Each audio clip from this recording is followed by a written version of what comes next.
Hello and welcome to this episode of Replay Game. I am Limestone Enlow, and I was the rules lawyer and also creatively contributed a little bit.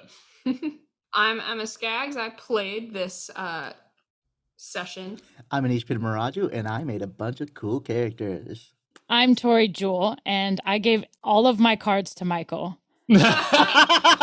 I'm Michael Sparks, and I Sparks something. I don't know. Oh yeah, because of Sparks. Michael Sparks. He Yeah, named himself same after the thing. game. Love the game so much. Exactly. So this is our play episode for the for Single Unique Power by Tyler Crumrine. And we're going to talk a little bit about the game after we played it. Usually we do it right after, but we had a little bit of time between recording that and now. So our thoughts are still fresh, but to jump in, anyone have any immediate things they want to say? Immediately, I'm so captivated by the final words of the game once it's complete. It says, "With that, your game is complete. Save your cards as artifacts of play, use characters or settings in other stories, or throw them away and start fresh the next time," which is so cool, right? This game is like a dream for people who write like 10-page backstories for their characters before they start playing the game. Especially in cool settings that are as like anime influenced or like superhero influenced as this sort of game. I just find it fascinating that the game is so focused on creating characters and giving you a place to jumpstart from then, and it's unapologetic in its purpose. It's not trying to create anything more than that. It's so simple and easy to jump into.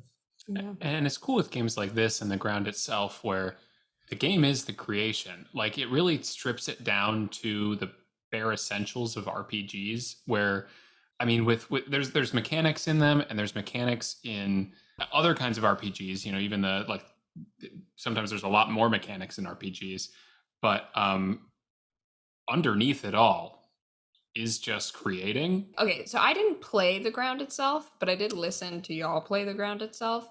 And for me, and this might have been because I didn't play the ground itself, I want to play a game in this world a little bit more than I would want to explore the ground itself world, purely because I think the ground itself, you experience that world, you are that world, so you answer more questions. And I think that this game leaves more questions open at the end. Like the fact that you end on character ties, like that you end on factions, it immediately sets you up for like, okay, and where could this go? And you don't answer that question in the game. And I think, you know, pros, cons for both. It's just a different format, and both are lovely in their uses. I think we came up with a lot of stories in our playing of this game, but I think that's beyond even what the scope of it is intended to be. I think that we just got so in depth with a lot of that stuff. Yeah. Meanwhile, the ground itself is itself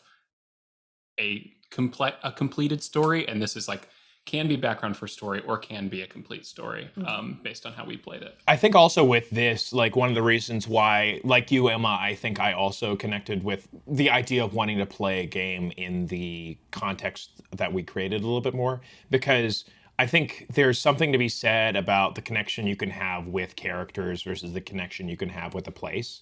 And the fact that I think not only are we creating the characters ourselves, we're sharing that creation with the friends, similar to how we shared the creation of the world with you know, friends in the ground itself. But with this, it's like we're creating these people that we share with, you know, people we care about, not y'all friends, but also creating, you know, these characters that we create about and have ideas for how we want them to continue, you know? I think, and listeners, I'll say it again, mostly just a player. That's just how my brain's oriented, and not super experienced with all these different modules. So like this and ground itself has been the first time I've played something where like role playing as the character maybe isn't part of the game, which was like I didn't know that was, you know, an option. But I feel like what I got with the ground itself were moments of catharsis where there was this like a story that was happening. And because I'm not familiar with Single Unique Power, I found myself by the time we're getting to the end of characters, I was like, well, what's next? Like, Yeah. where are we going? And then what Anish really connects with and likes, which is that you have to decide that the game's over here, at least in terms of the rule book. And I was a little like, I don't know. I think I enjoyed the experience of the ground itself more because I felt like I got to contribute to this. It just felt like more of a catharsis. I don't know how else to say it. Yeah, and I think that's what I was getting at. Of this feels like more of a setup game and a really useful, Yeah. fun setup Yeah. game. Whereas the ground itself, I don't. That felt like a complete story to me. I don't know if Yeah. that I need to do anything else in that world beyond a fun spin-off every now and then. Whereas this is like demanding to be answered. Yeah, I think for me, and also I'm sure it depends with the ground itself, whether you're telling a story that, is a day long versus ours, which was several years. I can't remember how long it was. Which I think changes it. But yeah, I totally agree. I think what, my thinking is the ground itself felt a lot more like this is the story of the place that we're creating. Whereas, single unique power was creating the characters that their story hasn't really been told yet. And I think that's the difference for me. Yeah, and we can attest to that because as soon as we finished the game, we were like, we need to play in this world. Yeah. We created all these characters, this unique setting with this crazy flavor. And I think that's sort of the purpose of the game. It's to get you excited about, and excuse the pun, but a possible world, right? Yeah. I think that's what Tyler has set out to do with these games. And I think comparing two games are pretty useful to understand each other, but I think that sort of reaches an endpoint because at the end of the day, different games have different purposes. And Yeah. this game in particular, it's to create some fun characters and set up a new reality that you could explore through a different way.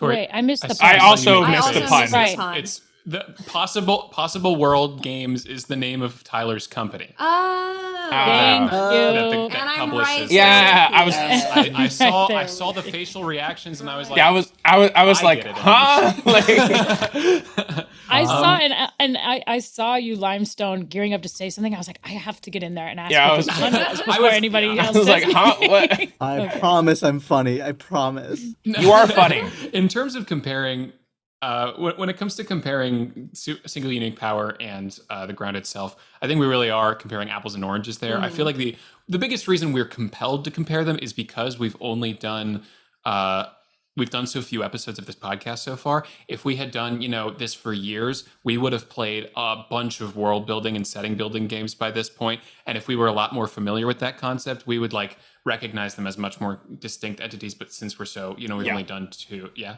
Well, I also think, yes, apples to oranges, both are such fun storytelling tools for different types of stories. But since we're talking about how mechanics affect storytelling, I think it's super cool to have that as a recent arc that we did. Especially something I wanted to just touch upon was in the ground itself, and this goes back to kind of open world versus closed story that you're creating, and both incredibly valuable to have.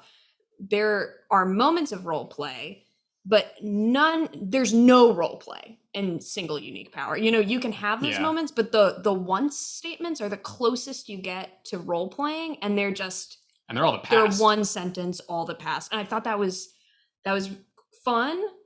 I think it's a challenge for players that are used to doing heavy role play, and I think that it can be really nice for people who have not done any role play to get those gears going. Like I've seen some debates right now about I don't like playing with people who, when they're in character or not in character, but talking in D&D, say, well, I tell them the details of this conversation I had before. It's like, no, say the whole thing out loud. And that can be really intimidating for people. So I like the idea of you don't have to say word for word what you're doing. You can write a story without having to do that. And I think that was an intention Tyler had in creating the sets of games that he has created for his business. Like, he wanted them to be as easily accessible, especially for people who don't play RPGs that often. And what I like about our podcast, I'm realizing so far, is that despite loving role playing games, I haven't explored a bunch of them, and Mhm. this game really challenged me in its limitations. Because I did want to role play and I wanted to tell stories about these characters, but it set these guidelines where one person was in charge of coming up with the power or the personality or the undoing, or you had to give away a creation you had, like, oh dear, my baby, you know? Yeah. And Yeah. it's a real I it's got a all real the Tories. They're all mine. yeah. But it was a real practice of detachment. And I think if you want to understand or practice collaboration in a setting, I think this game is really good at it, especially Yeah. creatively, because you have to let some ideas go, and then when you let them go, you can either be completely surprised by what comes out, or just practice a little bit of detachment. Because Yeah. at some point you gotta move on. You gotta Yeah. tell the stories. That is exactly what I wanted to talk about too next, because I had in mind. I was thinking of both when we played the ground itself, and I was also thinking of another example I've cited earlier, which was the Adventure Zone, where they played The Quiet the Year. Quiet Year to set up their world. When I was when we were playing the ground itself, and when I was listening to the McElroys play the Quiet Year, I noticed that people tended to drift back to certain plot lines or events or like through lines that they had started that they were more interested in. Like, for example, I mean, whether it was intentional or not, I think that you, Anish, you talked a lot about the theater and improv stuff, And you and you would talked a come lot back to about that. I would go mushrooms. back to the mushrooms. Aubrey talked a lot about the gods. You know, we all talked about the things, and like even on questions that weren't necessarily relevant to that initially, we found ways to do it because that's what interested us. And when I listened to the Adventure Zone with the Quiet Year, you see one player is having the character or the creation of these coral reef people, and one character focuses on this shark fighting school. Like they focused on the specific things in the same way, and then when they played in that setting, they all played characters that were relevant to the things that they ended up creating. Whether it was intentional or not, I thought it was really cool to see how people latched onto that stuff. And in this game, you can't. Like, you just don't, because you're gonna have to come up with shit for something you never thought of. You were like, I don't care about this other character, and now I have to create 5 want statements about them. Yeah. Meanwhile, Yeah. Michael gets to create my best friend. It definitely, talking about Anish, you saying, like, talking about the restrictions with it, and one of the things I liked about it, and this is just interesting, reminded me of all like screenwriting and like writing classes I had, where we'd have these prompts where you're forced to write something without dialogue, or forced to write something in like these very strict confines.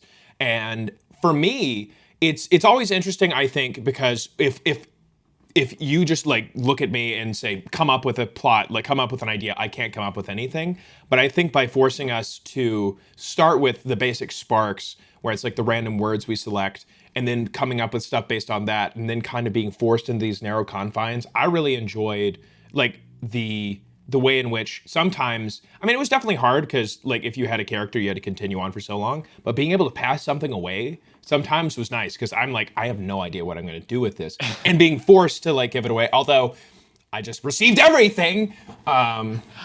I think it's also good that as you pass it away, you get to collaborate with the person Yeah. you're passing to, because then, I like that a lot. You The get to handoff. say a little tiny bit of a goodbye to them for now.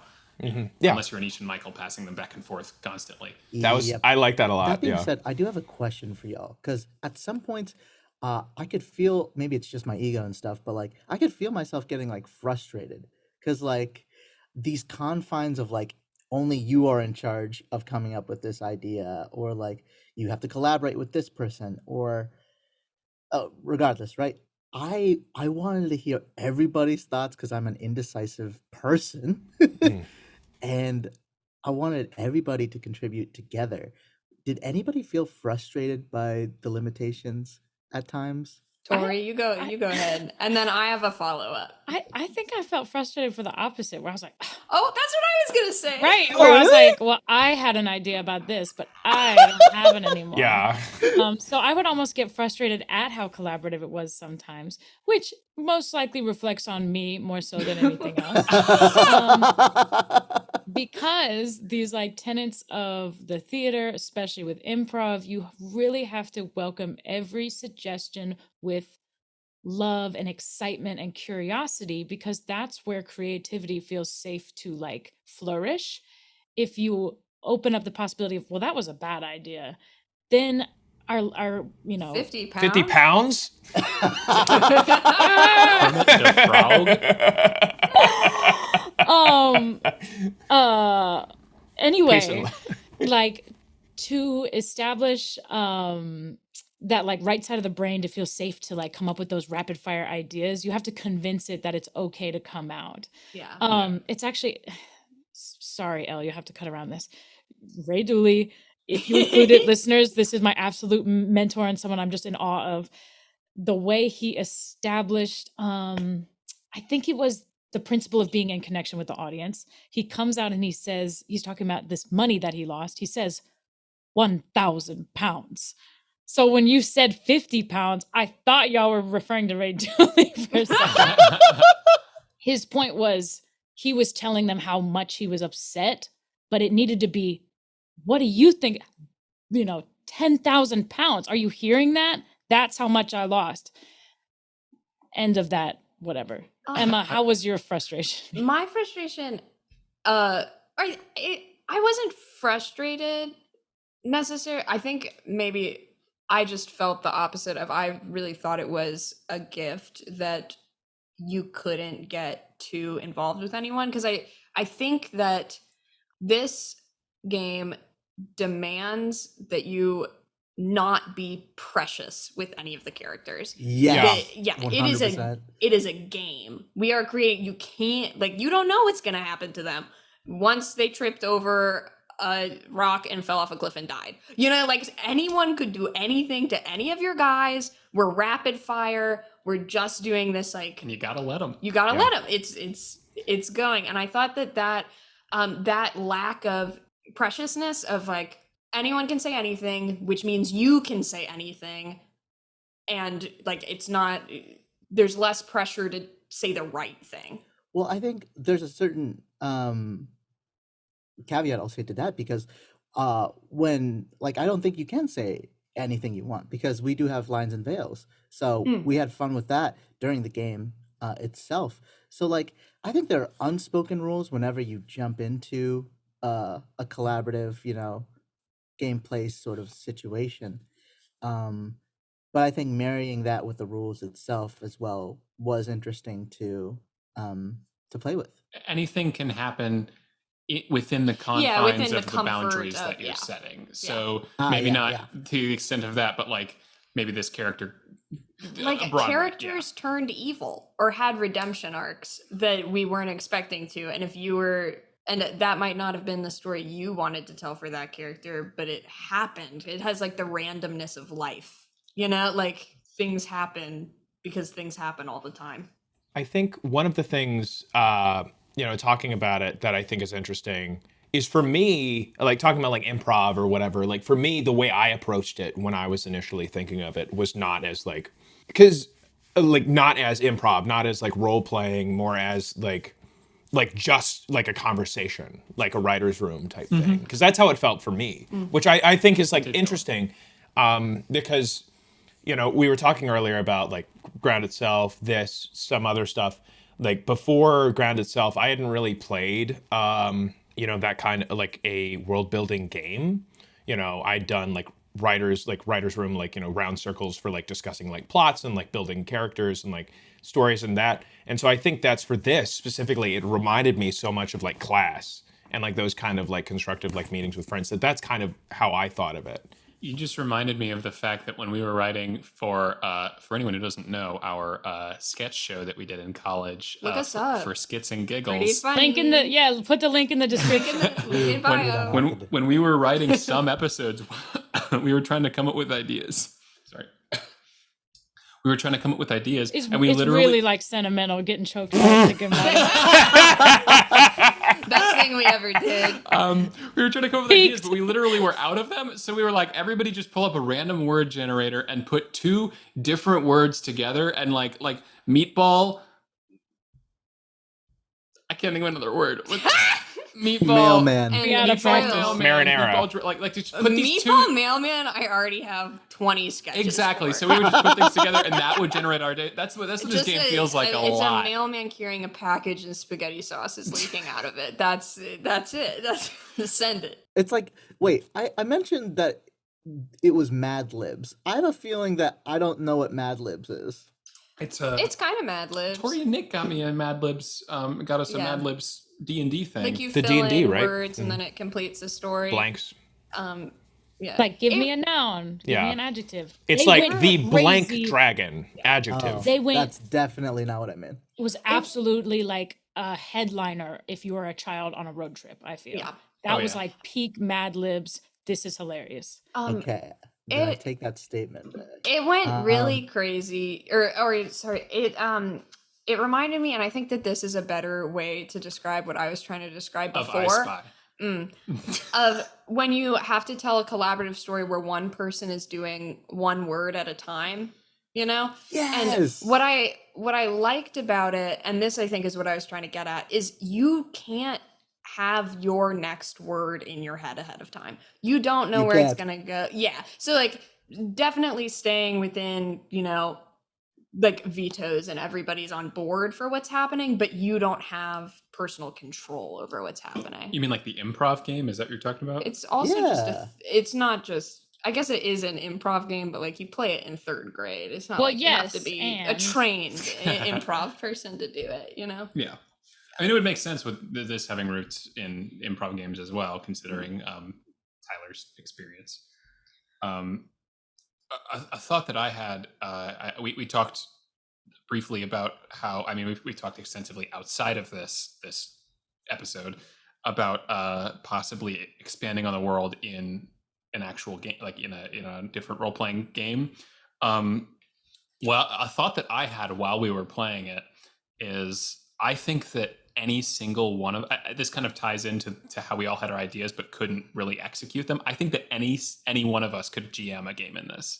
I think legitimate, and it would look entirely different. We should do that. I think that we all had so many of our own unique ideas, regardless of our GMing experience. I think that we could all do it and like have plenty to go off of already. Masks multiverse. Please. 5 different Oh. I'm begging. I'm That's begging crazy. for it to happen. But yeah, we're definitely we talked. We're probably going to end up returning to this. Mm. I'm not sure what the best system would be. Masks seems good, but I did look into it. It seems kind of setting specific, but I think you can just play. I think you can that. hack masks. Mhm. Masks Yeah. is, for those who don't know, basically a quintessential teen superhero role-playing game, very specifically focused on teenagers in that world. And if y'all missed the last episode, we had a couple of those. So I think we could Yes. definitely bring those characters to life, make new ones in this setting, which is so cool, by the way. Can we talk about shells? Right. Also, not to, toot toot my own horn too much. Shell was my spark. I put Okay, that well, in. I drew the card. Anish Well, I like argued that was for it. also I had this dream. I had this conversation in a dream 2 weeks ago of me saying that was my spark and Tori saying I drew the card. are you having deja vu? Yes, but I remembered the dream and thinking, when's that going to come up? So You're an oracle.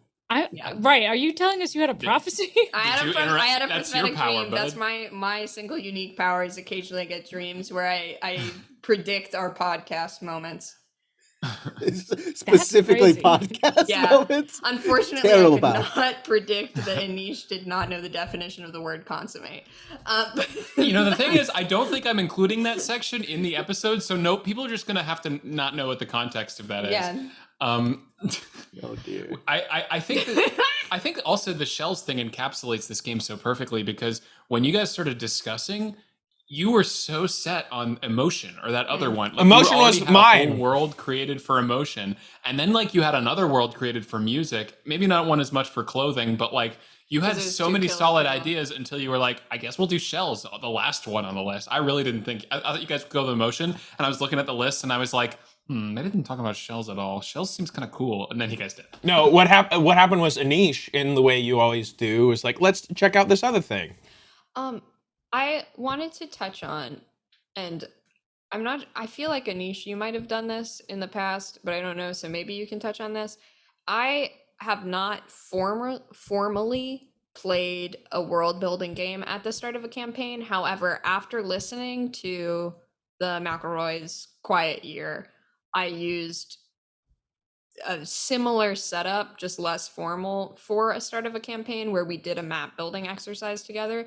And I just wanted to say, and we can talk about this when we, talk to him, but you can let go of anything that doesn't serve you if you are using this as the start of a game. Like if I was doing this to build characters, which we may use these characters and that would be fine, but I might like end right before factions and then figure that myself as a DM. Or like when for the ground itself, I think that's so cool. And my only issue with playing it as the start of a campaign would be how whole the story is. So I might only do like one round and then cut it off. Like you are the master of your own destiny. And I think game designers generally have a pretty good attitude about that sort Yeah. of thing. Like to design games, you have to more than likely have cut apart and reassembled different other RPGs before for their own ideas. So I I love that part of the game design spirit, which is take it as you will and make of it what you can.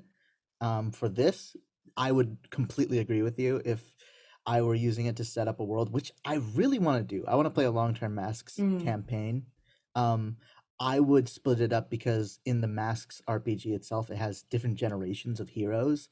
I would totally make character creation specifically focused on creating different decades of heroes. That's fun. You can take it as you will, and I think this game is such a blank slate in its mechanics. Even like all it is just improv. It's Yeah. you get one word to base a scene around, and then you keep creating stuff.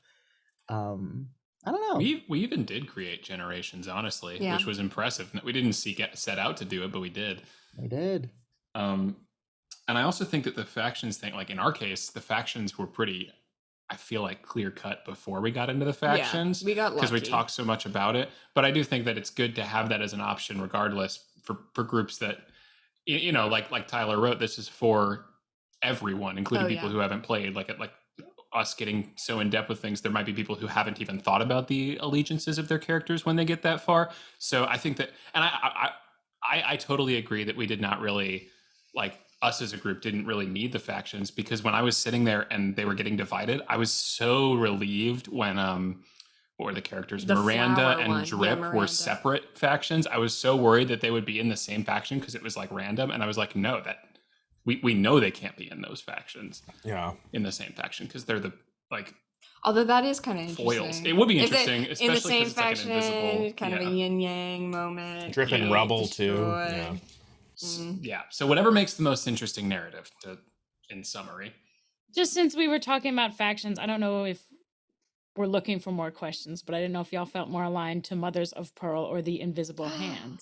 Yeah. I like the Ah. Invisible Hand. I think we made some cool freaking villains. Do you This mean Invisible aligned, Hand- like in what we like our beliefs? What you want to play? Yeah, I guess, yeah. A little bit Who of do you both. Stan. Because Invisible Hand, we've got like Cynthia Elastic Powers, Drip, who can breathe underwater, feels very wronged by the whole shell universe, Kermit the Amoeba, and Kermit's parent Lila Frog, who's got the tongue. I just think these characters ended up being so much more connected than I thought, and I love the idea of this greedy, incredibly like jaded villain who has a really mundane power that Yeah. gathers these crazy group of people that feels jilted by the world. And for some reason, one of them is also just a teenager that is stuck in a pretzel. Yeah. And it was so poetic that Drip spent their life going underwater to find shells and finally getting one, and the power is to breathe Breathe underwater. underwater. I was so Whoever obsessed came up with the, that. Yeah. with the trio of the youths. well, no, the trio of that and the adults, just the trio of Drip, Miranda, and even Aiden, because it seemed like both Aiden and the noble and Miranda could serve as potential foils to Drip.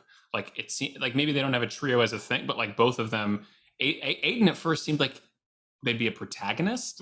But then kind of was like older, and so now seems like an older character, like a mentor or something like that. And then the same situation with Miranda, and then it's just cool to have those like these three people, like maybe they had a past as a trio themselves. Oh, my brain is going in so many directions. To follow the yes and the improv, the collective ownership of or lack of ownership of any of these ideas. I almost want to, and I feel like it's boo, throwing tomatoes at this idea. Half of my brain is doing that, but of randomly selecting who we play as. Of like picking a group that we'd be willing to use as player characters, and then it's like, you get who you get. Whoa. Maybe. I'm open to that. Wow. Yeah. Another meh from Michael. Yeah. No! But yeah, part of me is like, but I want as long as I don't get the one with 50 pounds.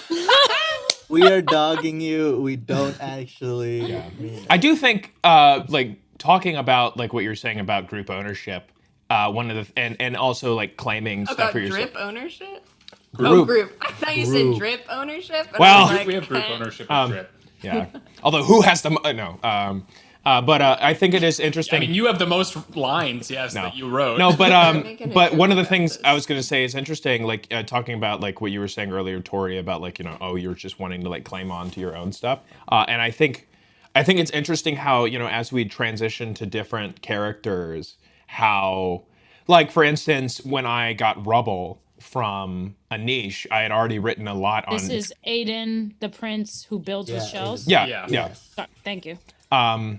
Yeah, when I got Aiden, I was like, okay, how can I tie him into Drip, who I'm also working on at the moment? And so like that's where I was like, oh, him stealing food. So that's how they're connected. So it's like, how do I connect him to my other things?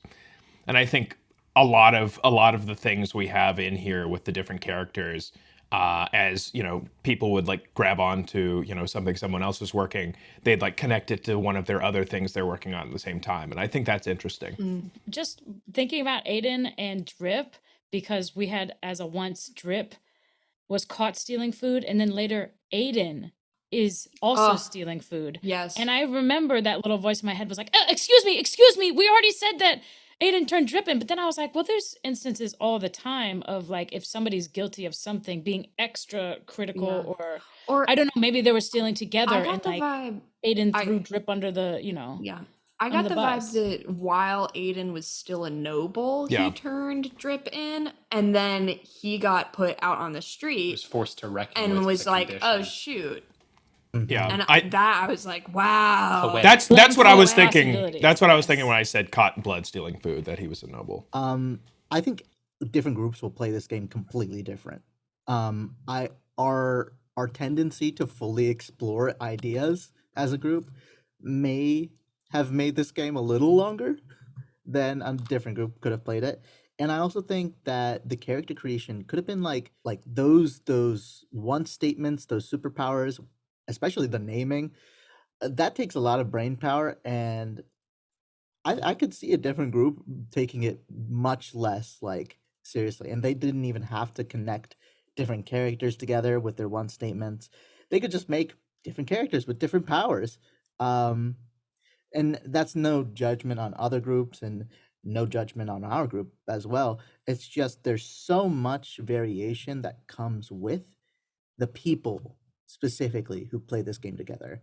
And I think that speaks to the power that one creative voice has in a group of people.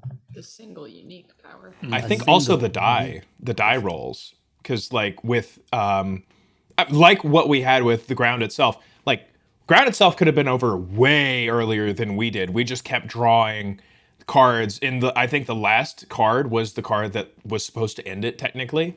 Whereas it could have been done way sooner with this too. Like if we had rolled differently, rolled sixes a lot earlier, then kept rolling threes and ones to continue the characters. No, we just kept giving our cards to you, unfortunately. Well, we'll get to hear some insight straight from the creator after this. We're gonna take a quick break, but we're gonna come back with Tyler to hopefully ask some questions and learn a bit more about the game and the development of the game. So please stay tuned.